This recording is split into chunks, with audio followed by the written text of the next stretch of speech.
You get inspired, but you're doubting if that inspiration is true. You know that we can't trust our thoughts, right? Thoughts change all the time. And to continuously identify it with thoughts, you would go insane, right? Because one moment we think like this, another moment we think another way.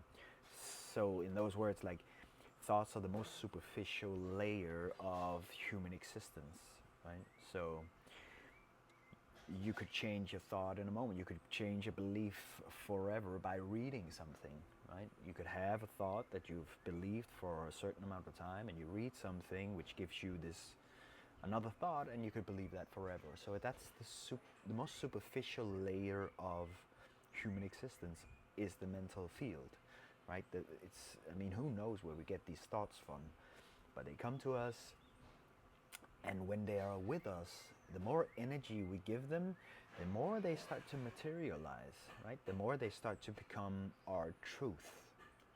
They still might change, but the more energy we give them when they are in the conscious level, the conscious field, whether that's fear or whether that's doubt or whether that's good or confidence, the more energy we give them when they're there, the more they start to manifest into the emotional layer, into the water body of us, right? The emotional body, right? We start to be emotionally involved in that, right? So that's the deeper layer of thought is the emotional body, which is a little bit thicker. It's a little bit more gross, right? So you can imagine like the mental body being associated with the element of air, the emotional body being associated to the element of water, right? So a little bit deeper, and that takes longer time to change.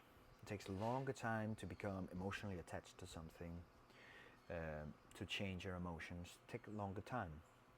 And then the deeper part of that is the physical body, which is the element of earth, right? So that takes longer time to change. You can see people who have had a difficult life in the way they hold their body.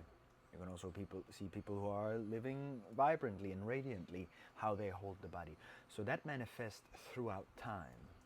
But the beauty about the body is, and we can do this with all the bodies, but the body is the physical body is the most easy to affect moment to moment, right? And that is the embodiment practice, and that is the practice that I'm offering you, is that you can always hold and be aware, how is it that I'm holding my body right now? How's my breath? How's my back?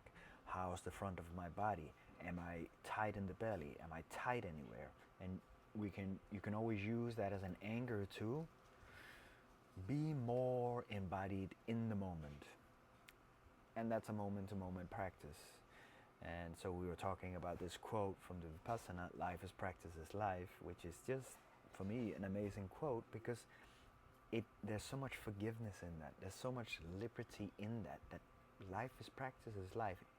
It's just a practice. And you're practicing every moment. We're practicing moment by moment. How we felt moment to moment, which also makes us accountable moment to moment. There's no being present right now in front of the screen, and then when you turn off the screen, you slouch and you're there. No, it's a moment to moment practice, and that is actually how you are felt as a presence in the world and how you are transmitting yourself as a man in this world. A moment to moment practice. Am I in integrity with my practice? And there's no lying in that. There's no lying in that. And at the same time, there's total forgiveness, because sometimes practice is good, and then sometimes practice is not so good, right? But it's just a practice, and there's no completion in practice, right? There's no final thing. There's no black belt. There's no more to do. It's always a continuation of the moment. So it's always a continuation of practice, and in that, with practice comes depth, right? So the more we practice, the deeper we can go, right? The broader we can be, the broader we can sit in our practice. And that is the result of practice. And depth is endless, width is also endless, height is endless, right? Just try now. Just try to feel inside and see if you can find the end. If you just start to feel inside, feel as deep as you can. Where's the end?